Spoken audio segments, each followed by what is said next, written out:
Lahat ng viewers ng Rochelle Antig vlog, please do subscribe and thank you for all your support. Toits, ingat. Pagmamahal, malasakit at kalinga, lalo tigit ang ating kaagapay sa oras ng ating pangangailangan. Ang batang galing sa hirap, nagsumikap. Ang batang Maynila, Yarme Iska Moreno Tamagase! Real top lang naman yan. Merong mga bars pero broke na pa rin. Race cars at mga dope na women.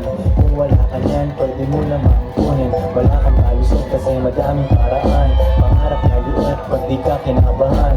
Puso pumigit pero di ka sa chips. Magandang gabi mga batang Muñoz.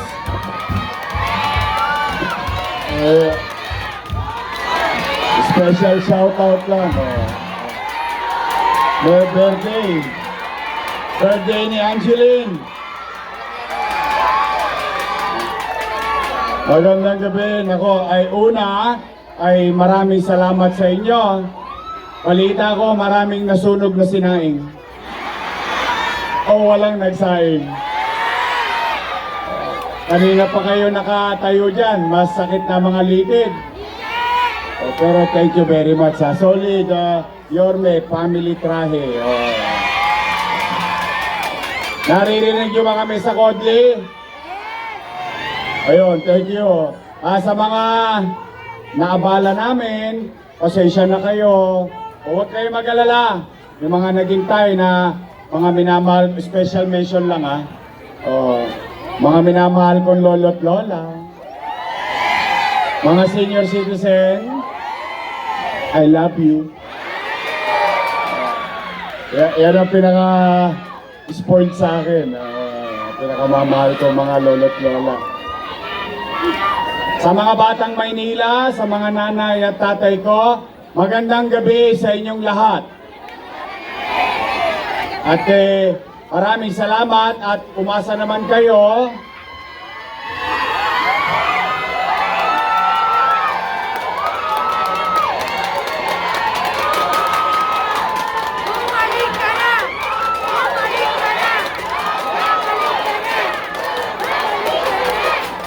Umasa naman kayo na hindi namin sasayangin ang gabi ninyo na makaparinig lang ng mga masasakit na salita o panira.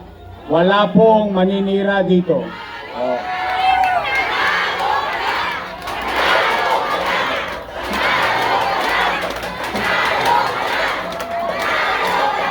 Panalo na tayo?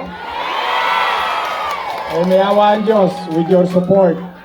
Opo. Binigyan na kayo ng panahon. Kung kayo'y kakandidato, sabihin nyo na lang yung gagawin ninyo. Kung kayo naman ay re-electionista, mag-report kayo sa taong bayan. At hayaan natin ang mamamayan ang umusga. May nanira ba rito? Promise? Kukonyatan ko Kasi sayang naman ang oras nyo. Bagamat, hindi kaila sa atin, pagka pinapatawag kayo sa Paco Arena,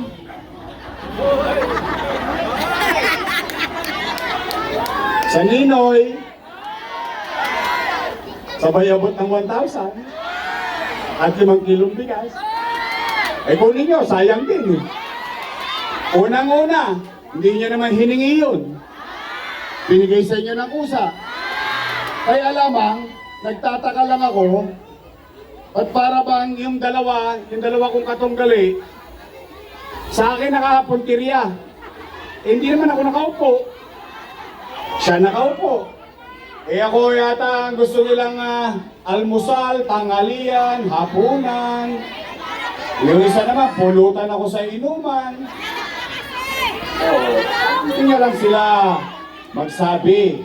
Ako, naniniwala ako sa payo ng mga matatanda. Huwag kang nangihila ng paa ng may paa para umangat ka lang. Hindi ka magtatagumpay. Tama ba? Yan ang tapat at totoo. Tanay! Tay! Ako, nakakalungkot man, pero huwag kayo masyadong magsigawan ng bumalik ka na, baka masigawan din kayo. Ano nga isigaw ninyo?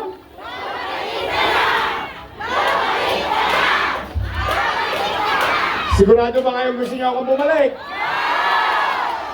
Huwag masyadong makasal, baka sumigaw. Ay, nagbabalak! Napanood nyo? Napanood ko din eh. Nagulat ako, alam ko mapapatid yung litid eh. Hindi ko naman maintindihan. Bakit kailangan nilang manira? Eh dapat sila'y nag-uulat na lang sa bayan kung ano ang ginawa ninyo sa 3 taon. At kung sila'y nakaupo, ano naman ang plano nila sa buhay ninyo, sa buhay ng bawat Manileño. Tama mali?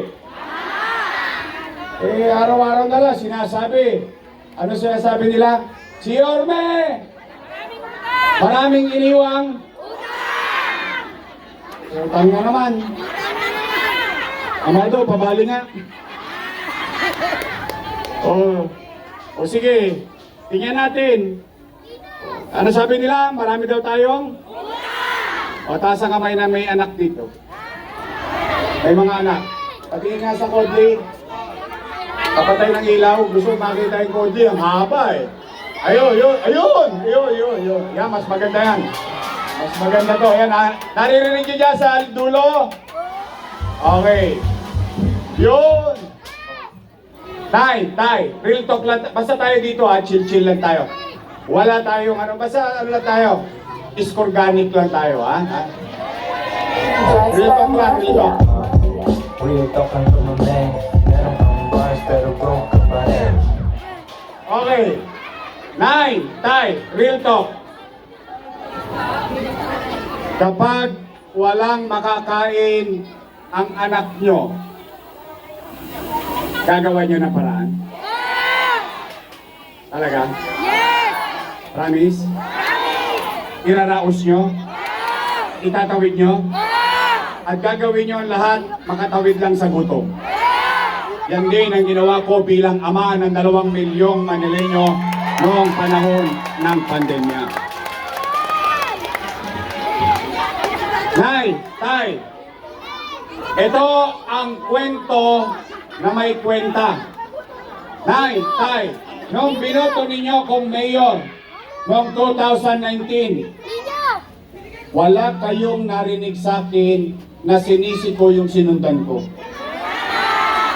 Ni isang beses, ni isang araw, wala. Na walang iniwang pera sa akin, hindi. Nag-move on ako kagad. Bakit? Pumoto na kayo ng bagong mayor eh. Binoto nyo na ako eh. E di ibig sabihin, cargo ko na lahat ang responsibilidad ng opisinang yon. Tama ba? Anong una kong ginawa? Nilinis ko ang Maynila. Tinisiplina ko ang Maynila. Yung mga tolongges, pinagkakalawit ko. Umaangat na tayo. In fact, tay, mga lolo't lola ko, mga batang Maynila, pansinin nyo, you can Google it. Yung ginagawa sa Maynila, naging pamantayang gawain sa buong bansa.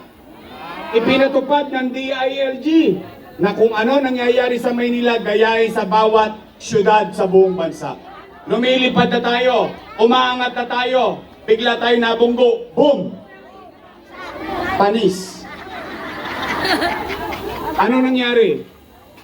Nagkaroon ng anong masamang epekto ng pandemya? Wasak ang ekonomiya. Walang ekonomiya, walang hanap buhay. Walang hanap buhay, walang trabaho. Walang trabaho, walang picha. Walang picha, walang chicha. Tama mali? Pero kayo, mga taga-anak bayan, Muñoz, kayo dito lahat, kayong mga nangabuhay, kayong mga nakatayo pa dyan kanina, kayo ang testigong buhay dahil yung ibang testigo ko patay na. Wala, nagka-COVID, anong magagawa natin? Pero kayo, kayong lahat hanggang doon sa dulo, at least masasabi ninyo, noong panahon ng pandemya, walang nagutom sa lungsod ng Maynila.